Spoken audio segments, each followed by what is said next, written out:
Hello, everybody. Welcome to the Randy's Baby Grand interview show with the great Grady Harrell in Vegas. I guess the sun is out there, y'all, because he couldn't see unless he put it on them dog shades. But anyway, it's always It's hotter. 100. Yeah, it's It's always 100 109 degrees. with the dry, what they call the dry heat. Yeah, Yeah, but crazy how you man. doing, Grady? I'm good. I'm good, Randy. Thanks for Good. asking, man. How you doing? I'm good. I'm good. I know we found a little time to catch you. You just got off of a podcast, another podcast interview too, right? Yeah. I was on there for 2 hours, man. It was a lot of fun with a day and Nambi. It was nice. Okay. Okay. So we're gonna start off. I want the people here in Atlanta or whoever watching to know where you originally from. I'm originally from Los Angeles, California, born and raised there, and I moved to Vegas back in 2005, 20 years ago. Wow. Yeah. Okay. Uh, well, I want to just kind of move forward ahead, and I want you to tell me, because I know you got extensive career in the music industry. Just tell me about some of the people you have worked with through your career, or even before you got to that. How did you get started? Were you singing in the streets of L.A. when y'all was young? I mean, how did y'all get started? Did y'all have a group then, or what? Well, I started off by myself. I just heard Smokey Robinson singing, "You really got a hold on me." When I heard that, I just knew it was the most angelic voice, and it Mm, inspired me to sing. So I learned all of Smokey Robinson's tunes that I can get my hands on. So that was 7 years old, and I could sound just like Smokey when I was a little boy. So I used to go out in the neighborhood and sing in front of people and get little money and use that money to go buy another Smokey Robinson record. And I did that for 5 years straight until these kids called the Jackson Five came along, and that just shifted my whole being. And they were doing something that I wanted to do. That's how I started. Smokey Robinson. Shout out to William Bill Smokey Robinson. okay. Did you kind of start off with a little group, or after the end, did you go on to a group? Well, yeah, I got two guys from the neighborhood, and we called ourselves the Young Gents over in Los Angeles. And then there came a time where my mother, she suggested that my sister Raquel be a part of the group. So against my better judgment, against I didn't want to, but I listened to my mother, and it turned out being a blessing. And we called ourselves Papa's Results. My Uncle Don came up with that. Rest in peace, Uncle Don. But we called ourselves Papa's Results. It was kind of like Gladys Knight and the Pips. And my sister and I traded back and forth on lead vocals, and we did that, man, for like 6 years. And we recorded a couple of tunes. You can see them on YouTube now. Papa's Results, PAPAS Results, RESULTS. And we did a remake of Love Makes the World Go Round. And we did a song called Sister Sheila that was doing pretty good on the West Coast. We were kids. No major hits, but you can see those on YouTube, though. You can hear those tunes. Love Makes the World Go Round, Sister Sheila, and a couple of more tunes we did. But we never got a really major record deal with Papa's Results. And then after 6 years, man, my sister got a call to sing background with Diana Ross. And of course, she didn't turn that down because we wasn't, after Aretha Franklin managed us with Papa's Results, nothing really came of that, even though it was a wonderful time in our lives hanging out at Aretha Franklin's house, and her sister Carolyn, they managed us, and she was living in Encino at the time. And her son and I, Eddie Franklin, got to be really good friends, and Clarence Franklin. And we sang the greatest thing that happened out of the Aretha Franklin management with Carolyn Franklin and her managing us is that we got a chance and an opportunity and an honor to sing at her reception when she managed the great actor, Mr. Glenn Turman. So we sang at her wedding reception at the Beverly Hills Hotel, and that was beautiful. Gene Page was the orchestra and conductor, and we came on right before her favorite group, the Four Tops. So it's just etched and sewn in my mind and my heart that that was the first time doing it with an orchestra, and being with Gene Page. So that was beautiful. And my sister ended up being on the road with Diana Ross for 12, 13 years. Okay. So Popular Results was disbanded, which left me as a solo artist. And I was just doing with different bands and stuff like that until I got a call from my high school pals, Jody Wadley and Jeffrey Daniel, and they needed a replacement singer for Gerald Brown. Gerald Brown sang on Shalimar's first hit called Take That to the Bank. A long time we've been together, been through the toughest weather, you and I. Take that to the bank. Well, there was some discrepancies with Gerald and Dick Griffey, and Gerald dropped out. So right away, Jeffrey and Jody called me from New York and told me they wanted me to replace him because they used to always see me perform in Mavericks Flat in LA. And I said, wow, this would be a great deal for me. I wasn't really doing too much of nothing. What I didn't know, there was two other guys auditioning, Jermaine Stewart and Howard Hewitt. And Howard Hewitt got the gig after I met with Dick Griffey and Leon Silvers. And they chose the best guy. Howard Hewitt is, bar none, one of the greatest singers of our era. So that was his blessing at that time. And so I got a record deal at that time with Constellation Records, which was under the umbrella of Solar Records, ran by Dick Griffey. And I released my first album, which is called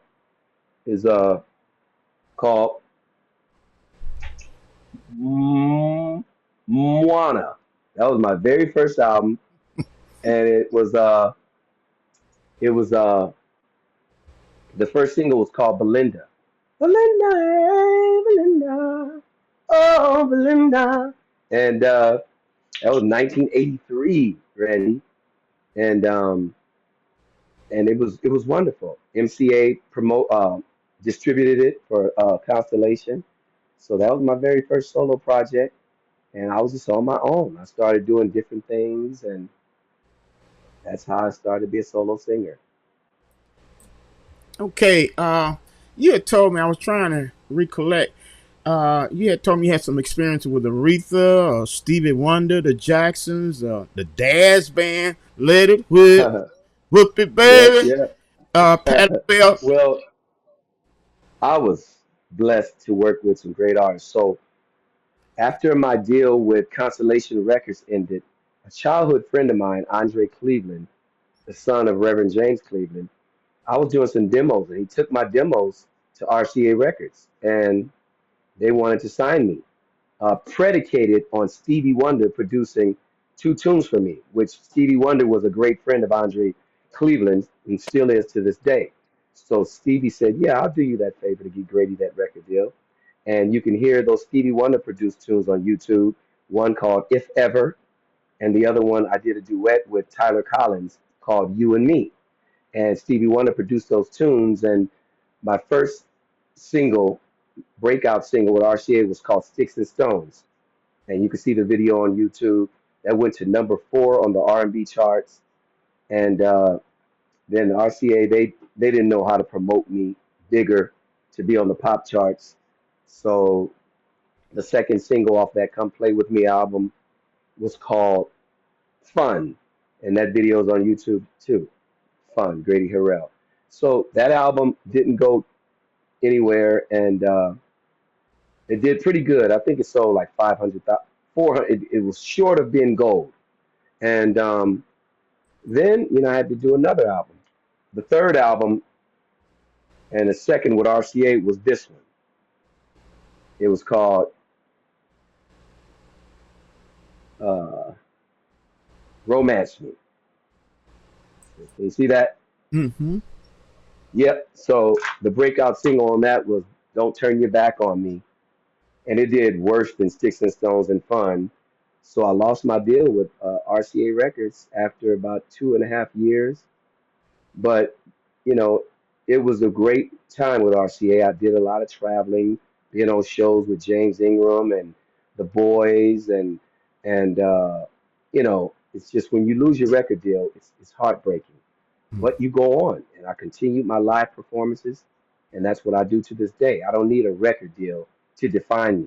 So that's why I love like coming to Atlanta, performing for people. It's just a wonderful thing. And I haven't stopped recording. I still record, but the record business is a crapshoot. Live performances is 100%. You're gonna get 100% what you put in with the audience. That's what I've been doing since I was a little boy, and that's what I still do now, Randy. And that's why I'm glad I met you. We cooperate with this thing we got going on, and we want to continue to come back to Atlanta, to my fans down there, and continue to perform for them. Because record business is a joke. There's so many wonderful millions of artists out there who can sing, but I always tell the young people, continue to work on your art of performing in front of an audience. Records don't make you as an artist performing. Being out in front of an audience does. That's the magic. Yep. Okay, tell me your connection to the Jacksons, and if I want to bring this out in case you don't remember, because I remember the stuff you tell me, uh, how you ended up in picking you to be Jackie Wilson in the movie. So is that, I don't know if that's tied Yeah. together. Or we got to add it together. Okay. Oh man, I can't write this, man. So that's why the hairdo I call it. My sons call it conk, but I got all these sons and daughters. So I get a call from my manager at the time, Tony Jones, who was a cousin to Suzanne DePass. And he said, "Hey man, they're auditioning for the Jacksons, a new movie called The Jacksons: An American Dream. I know you got all those talented boys. Bring them down, and I'll open up the back door so you can beat the cattle call," which I did. So I'm taking all my sons and my daughter and my nieces down there to audition and call back. A callback is when they like you, but they want to see you again. So I took them on about 3 or 4 callbacks. The last day, they said, "We want to see maybe little Grady playing Jackie. We want to see Anthony maybe playing Michael, and on and on and on. And we want to see you." And I'm like, "Why do you want to see me? I didn't audition." "Well, Jermaine Jackson said you look a lot like Jackie Wilson. Do you know any of his tunes?" I lied and said yes. So they said, "Okay, prepare something and come back tomorrow and sing." So I kind of knew that song, "Your Love Lifting Me Higher." So I went down and auditioned in front of Michael's mom, Katherine Jackson, Jermaine, and his girl Margaret at the time, the wonderful choreographer Michael Peters, and the director, I forget who she was. And I got the gig playing Jackie Wilson. Let's rock some more. Come on and hear on the floor. Honey, let's rock some more. Yeah. So if you if you YouTube the Jacksons and American Dream / Jackie Wilson, that was me. Because Jermaine said his brother Michael loved Jackie Wilson. And he used to stand on the side of the stage watching Jackie. And after it aired on TV, I started getting these calls from all over the country to do tributes to Jackie Wilson. Mm. And so, thus, I haven't cut my conch off yet because I still do Jackie. And I do Sam Cooke too, but I got to put a wig on to do Sam. And do the Four Tops, Temptations. My sons and I, we do the Jacksons. So we do a lot of tribute acts right now here in Vegas. Right. Okay. All right. So I guess I did get that in there. And what about Smokey? Your connection to I Smokey? do a So Smokey Robinson, man, I got a chance to finally meet him and tell him how instrumental he was to me becoming an artist. And the wonderful thing is that they asked me to do a tribute at the Dream Awards last year, about a year ago. They were giving Jeffrey Osborne the Icon Award, and my friend Mabel Buckner, shout out to Mabel, she asked me to sing uh, before Jeffrey came on and got um, his award. Mm-hmm. And lo and behold, my inspiration was there because him and Jeffrey Osborne are good friends. So imagine, Randy, me growing up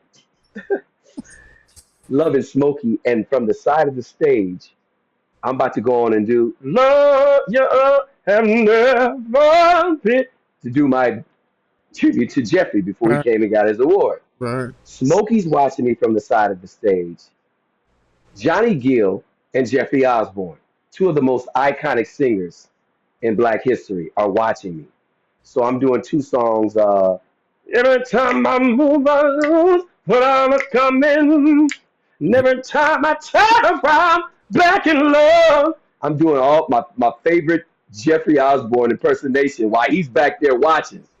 And so I did it, rocked the crowd. It was a blessing. I'm still on cloud nine. That was a year ago. And I went backstage and Smokey hugged me and wouldn't stop hugging me. He's like, oh man, it was so incredible. And then Jeffrey hugged me and then Johnny Gill and took a picture with Smokey, my inspiration to sing. And he finally saw me doing what I love to do that he inspired when I was 7 years old. It gets no better than that. Cool, cool, cool. Yeah. So, and what's your connection to Patti LaBelle? Well, doing a drive when I lost my record deal, a friend of mine, Sammy McKinney, he's like, Grady, you ain't doing nothing. I'm gonna get you to sing on Patty's tour. She needs some background singers. So he called her. I was right next to him, and he's like, Grady, sing something for Miss Patty. It's the only thing that came to my head. Hey, Grady, baby, the high on. You did it, deep. I just start singing that, right? And so Patty was on the phone and she said, "Oh, Grady, come on tour with me." So that's how I got the.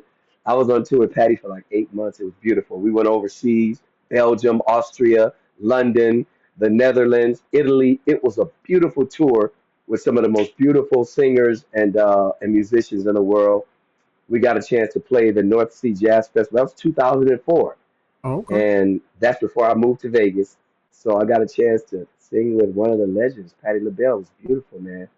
Hmm. Great experience. Okay. Yeah, So, man. I know you told me, and I can't remember who you told me some of the acts that you have opened up for. Well, so I toured with the Daz band. Wanna see you with it, John could treat you right. Give me just a little of your time tonight. We both are here to have the fun, so let will. Well, Anyway, so with the Daz band. The fun thing about them is that I love singing their music, but then we were on stage with the Gap Band, Rolls Royce, Atlantic Star. But the most incredible concert that I ever experienced is in New York at Madison Square Garden, I think it was, or that other big place that people play. But anyway, it was so packed, and it was Roger Troutman and Zapp. The Jazz Band opened up. I remember it was the most iconic crowd in the world in New York. We opened up. I think the Gap Band came on after us. Then Roger Troutman, but then Run DMC came on, mm, and that had to have been in 1995. hmm. It was one of the most iconic shows in the world. So being with the dad, and I'm still friends with Bobby Harris and all the Daz Band guys. Matter of fact, Bobby lives here in Vegas, and so you know, I still go see them and go in backstage and party. I just went to see them. They opened up for Morris Day and the Time a few months ago. Hmm. So it was fun being on stage and meeting Charlie Wilson and his brothers and Roger Troutman and all the cats in Atlantic Star or SOS Band. That was the fun thing about being on the road with the Daz Band. Gotcha. And then Patti LaBelle, of course, at the North Sea Jazz Festival in 2004, I got a chance to meet James Brown, James Taylor, Al Jarreau, and so many other great artists over in the overseas in the Netherlands. That's the great thing about being with a legend like Miss Patty. Yep. Yeah. Okay. And now I don't quite remember this, but when I tell you, look, that you remember what you told me. You said when y'all was younger, you and your boys, y'all used to go down to the L.A. whatever, where they used to have a lot of shows, but y'all be dressed up. Tell me what was that all about again? Now. Yeah, man. Fresh out of high school, I've always been a fan of great artists, and we found a way when they had all the award shows in Los Angeles, the BET Awards, the Grammys, the Oscars, the Soul Train Music Awards. They were all happening in Los Angeles. So what we did, me and my friends, I can't make this up. We went and rented. There was a place called American Costume Company, and I think they're still in business. American Costume Company. We Mm-hmm. would go and rent tuxedos, like tuxedos back in the day that Humphrey Bogart and them used to wear, and we knew exactly where all the big artists at these award shows, we knew where they would go back in the back door to get in. So we walked in back there, Randy, and they let us in just because we were dressed the part. And for 6 years, we would do that. We called it sneaking in, but they opened the door and let us right in. And we would be backstage with some of the biggest artists in the world: James Brown, Barry White. I met Chuck Berry. Um, uh, I even did that at the Motown 25. So the Motown 25, my guy did not believe it. At the end of Motown 25, I'm backstage with everybody. The audience had left. I got to show you that picture one day. Okay. And so the director said, all the artists come out on stage. Well, I'm backstage anyway. I was never with Motown, but something, the spirit just pulled me out on stage. And I took a picture with all the Motown artists. So I'm right there in that big old picture. That's how I used to just sneak into all the award shows, man. Remind me to show you that picture of me at the Motown 25, the last picture they took. Diana Ross, DeBarge, Four Tops, Temptations, Jacksons. Everybody was on that picture, and there my face was. with, Oh with a yeah. tuxedo? When was the day? With a tuxedo? I was sharp, always sharp as a tack. You had That to was be the sharp. You that had to was look the the key. part. You're right. You're right. Huh? Yeah. Speaking of that, I know you're gonna talk about it. You coming here in Atlanta, September the 17th. It's a Wednesday, one day Right. only, y'all. We already promoting it. Yep. Grady was here 6 months ago in February at the same venue, Fairview Performing Arts Center, and they still talking about it. So once the word get out, you better grab those tickets. But when you was talking about how you got in that picture there, but you also told me and said, Randy, this time I'm gonna bring my tour book. A lot of people don't know what tour books is because they hadn't been on that level. Tell us what a tour book about and tell me if you're gonna bring some. Yeah, well, every time I go to Canada, I have these tour books, and it's a lot of different pictures of these artists that I'm telling you about that I had the pleasure of meeting and working with, from Jackson's to Smokey, Jeffrey Osborne, James Brown, so many artists, Babyface, Usher, that I had a chance meeting and working with. Well, I have a tour book that it just sells out every time I get to um, Canada. So I figured I should have bought them in February, but I'll bring tour books, and they sell for like $20. But it's like a wonderful book. Has about it's shaped uh, kind of like this, kind of like this. But you open it up, and it's got pictures and stuff in it. Mm-hmm. Um, and it's beautiful, just of my life. It's a nice keepsake to take home and remember. It's going to be a really nice tour booklet. $20, y'all. So bring your $20, and it's going to be really nice. A keepsake, and I'll autograph it for people and everything like that after the show. Oh yeah, and Grady comes out in the lobby and take pictures with people, and you can purchase that tour book then and take a picture with him. Uh, Oh, definitely. as far as the show, in February, Grady did. Hope I don't forget nobody. He did Jackie Wilson. He did Sam Cooke. Those are my all Hmm. time favorites, right? And then he came. I think he came Hmm. with Marvin Gaye, Smokey, Michael Jackson, James Brown. And Jeffrey Osborne, right? And so when I talked to Grady about this show, uh, he know the crowd. We're gonna do all. He's gonna do all of those. Listen to me saying we like I can sing. Uh, uh, we're gonna add. Right, right. Just because they just passed, we adding a few songs by the Whispers. We adding a little bit by Sly Stone. So he's showing you his versatility because Sly is definitely diverse. And then we're gonna add. He just told me Yeah. last week. He said, "Randy, I'm going to Illinois. It's not my show, but I be on it. I do all of Maurice White's stuff on Earth, Wind, and Fire." I said, "Oh, well, that's my favorite person in Earth, Wind, and Fire."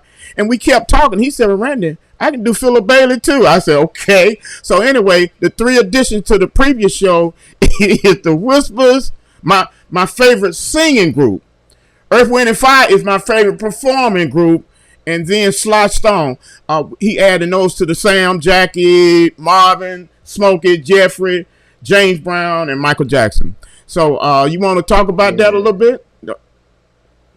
Well, I just love it's like kind of like a storybook of my life, Randy, and I like the way you put the videos together with it, and I tell the story about my encounter with these different people. Like I come on, I never thought that I would be doing a tribute to these acts because I am a recording artist, but the recording career is up and down. Performing in front of an audience is a wonderful thing, and as long as you take care of yourself and your body, you can do that until well into your 70s.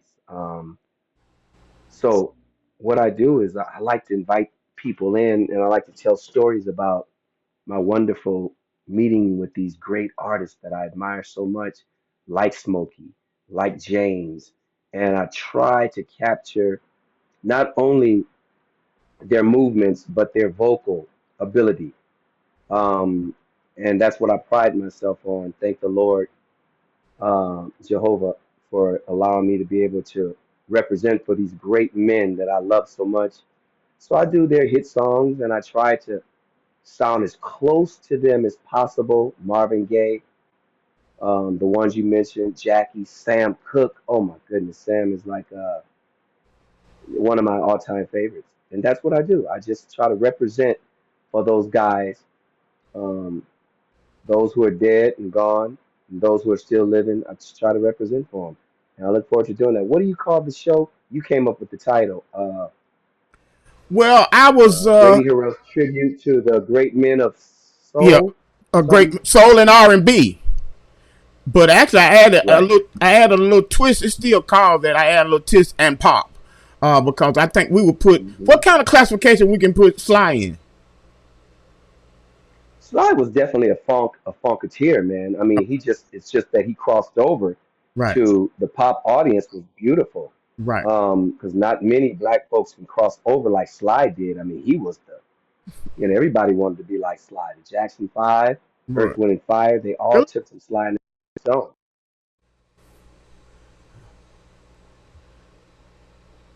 Like, somebody Okay, interrupted and called me on the phone. no problem. Hold on. No, you were there. You were back. Am I back in? You back? Oh, there I go. Yeah. Yeah. So yeah, it's great men of R&B and pop because Smokey crossed over to pop. Um, Sam Cooke, you know, not really James Brown, big pop artist. All the white folks know James. Oh, let me ask you this, because I never knew that when people say that what it means, they don't cross over the pop. Don't the stuff just end up being accepted by the pop population or what? What you mean Yeah, cross but over the they, pop? Or they'll record yeah, with that in man. mind?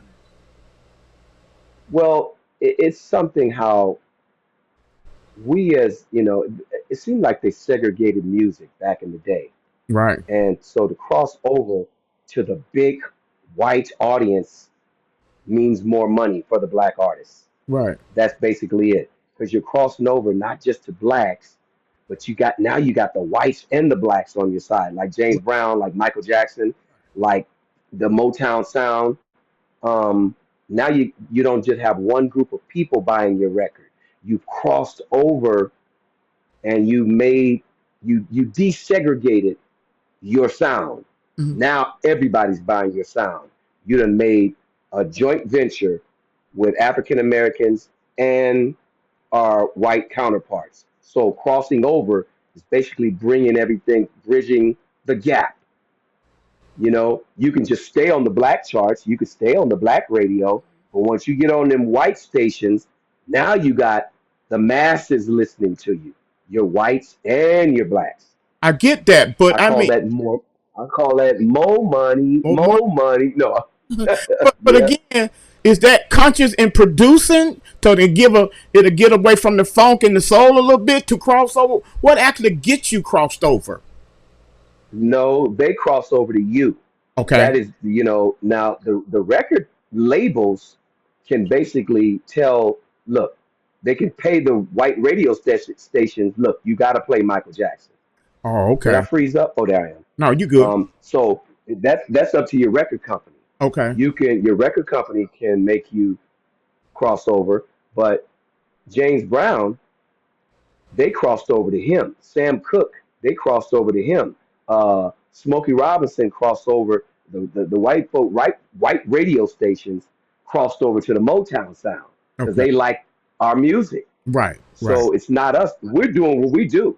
Right. We don't produce music to cross over. We produce black funk Culture. R&B music. Right. Right. But now, we crossed over a long time ago with the Motowns and uh, the Louis Armstrong, and BB Kings.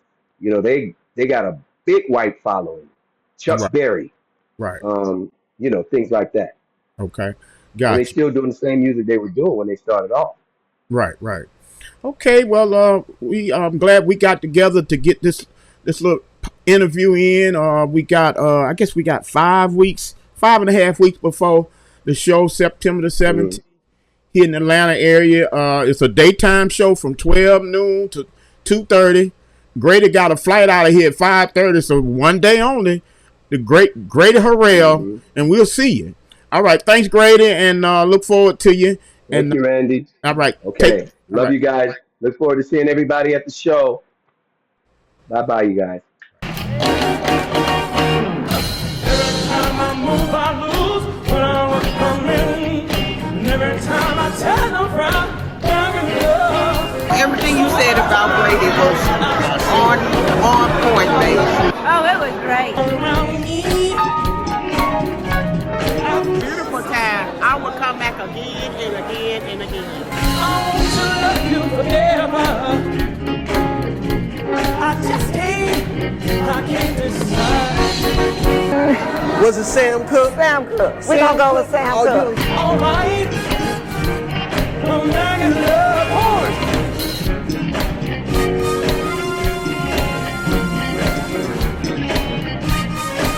Put your hands together. Awesome, and we will be back. I guess I just don't ever want it to end. Every time I move, I lose. Of course, I'm Grady. Oh my God, I love Grady. Okay. I've got his YouTube. Okay. He's on my Facebook. All right. He is an extraordinary entertainer. I'm back in love. I can't believe it. Wonderful. Okay, but Oh, we'll come back and see Grady Harrell anytime he can come through Stockbridge. We'll meet him here. I'm back in love. I'm back in love. I'm back in love. I'm back in love again. Hey, hey, hey, hey, hey, hey, hey, Santa Claus. Help me, help me, help me. Thank you guys for coming out. Love you.